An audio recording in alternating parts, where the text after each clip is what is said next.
మన Bandlaguda municipal corporation పరిధిలో 22 వార్డులు ఉన్నాయి. గండిపేట మండలంలో మరి ఈ బండ్లగూడ మున్సిపాలిటీ 22 వార్డులలో కార్పొరేటర్లు ఎక్స్ మరి వీళ్ళు ఏం చేస్తున్నారు అనేది చూడండి. ఎందుకంటే ఇప్పుడు కార్పొరేటర్లు నిర్లక్ష్యంతో ఈరోజు ఈ కేసులు ఎందుకంటే ఒకరికొకరు దుర్భాషలు మాట్లాడుకోవడము.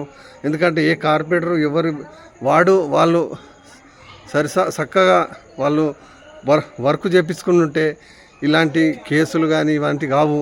దయచేసి మళ్ళీ ఈ మన బండ్లగూడ కమిషనర్ గారు కూడా మరి వర్కర్లకు ఏ ఏ ఏ ఎలక్ట్రీషియన్ కానివ్వండి, వాటర్ సిబ్బంది కానివ్వండి, ఈ మన మున్సిపల్ సంబంధించిన ఏ వర్క్ అయినా సరే వాళ్ళని కమిషనర్ గారు దయచేసి నిర్లక్ష్యం చేస్తున్నావు నువ్వు.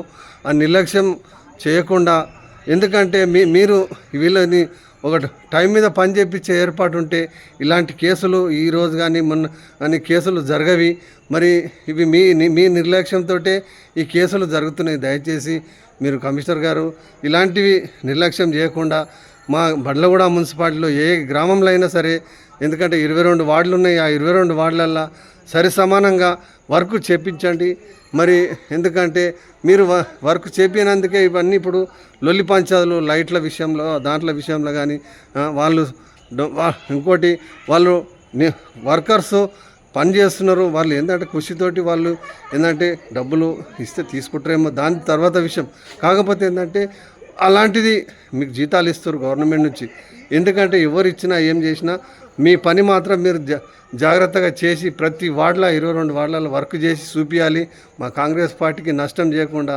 ఎందుకంటే మా ఎమ్మెల్యే గారు ప్రకాష్ అన్న గారు, ఎందుకంటే మీకు ఎంత ఇది ఉన్నా కానీ నరేంద్రన్న ముదిరాజ్ గారు మరి మన కాంగ్రెస్ పార్టీ ఇన్ఛార్జ్ ఉన్నారు కాబట్టి ఇలాంటి లొల్లి పంచాదులు ఎక్కడున్నా మరి మీరు పట్టించుకోవాలన్నా. ఎందుకంటే మీరు మీ అంతలో మీరే ఉంటున్నారు. మరి మీరు ఎందుకంటే కాంగ్రెస్ పార్టీకి ఇన్ఛార్జ్ ఉన్నారు కాబట్టి మీరు కూడా రావాలన్నా, తిరగాలి ఎందుకంటే అప్పుడు ఎమ్మెల్యే ఎలక్షన్లు అప్పుడు ప్రతి గ్రామంలో ఎంతో కాంగ్రెస్ పార్టీ నుంచి కష్టపడ్డారు. ఇప్పుడు మీ నిర్లక్ష్యము మాకు మైనస్ అవుతుందన్న. మీరు అందరితో పాటు ఉండి ఇప్పుడు పక్కన మన మొయినాబాద్లో మన కాంగ్రెస్ పార్టీ ఇన్ఛార్జి అతను ఎలా ఉంటుండో మీరు కూడా అలానే ప్రతి గ్రామంలో తిరుగుకుంటూ ఉండండి. ఎందుకంటే మీ అంతలో మీరే ఉంటే బాగుండదు. దయచేసి చెప్తున్నా. మళ్ళీ కమిషనర్ గారు ఈ నిర్లక్ష్యం మాత్రము మీరు మీ వర్కర్స్ ఎంతమంది ఉన్నారో అంతమంది మీద మీరు జాగ్రత్తగా వాళ్లకు ఇన్సులెంట్ చేయండి. దయచేసి చెప్తున్నాను. ఇంకోసారి ఇలాంటి కేసులు కానీ ఏది కానీ రావద్దు. మన్యమో నెక్స్ట్ వార్డు మెంబర్ కిస్మత్పూర్. జై కాంగ్రెస్, జై జై కాంగ్రెస్. మా కాంగ్రెస్ పార్టీలో అందరూ బాగుండాలి. జై హింద్.